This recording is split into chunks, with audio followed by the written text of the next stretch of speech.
हरियाणा विधानसभा का एक दिवसीय विशेष सत्र आगामी 27 अप्रैल को बुलाया जाएगा, जिसमें हरियाणा क्लरिकल सर्विस बिल 2026 पेश किया जाएगा। यह निर्णय बुधवार सुबह गुरुग्राम में आयोजित मंत्रिमंडल की बैठक में लिया गया। बैठक के बाद मुख्यमंत्री नायब सिंह सैनी ने संवाददाता सम्मेलन में बताया कि मंत्रिमंडल की बैठक में हरियाणा के कॉमन कैडर के ग्रुप डी कर्मचारियों के प्रमोशन के लिए जरूरी नियम बनाने पर भी सहमति बनी है। कॉमन कैडर ग्रुप डी के जिन कर्मचारियों ने 5 साल से ज्यादा की सर्विस की पूरी की है और अब वे क्लर्क के पद पर प्रमोशन के लिए एलिजिबल हो गए हैं। उन्होंने बताया कि Haryana clerical services recruitment and conditions of service bill 2026 के मसौदे को मंजूरी दे दी गई है।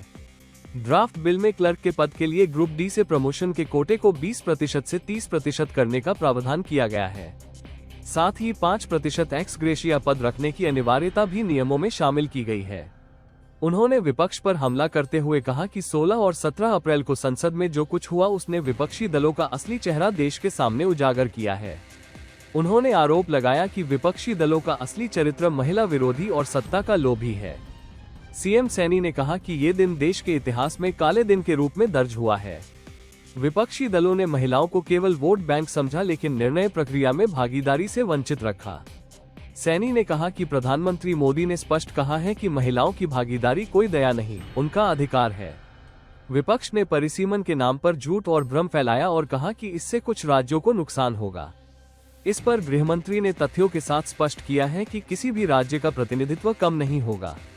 मुख्यमंत्री सैनी ने कहा कि आने वाले समय में महिलाएं अपने वोट की ताकत से महिला विरोधी दलों को करारा जवाब देंगी।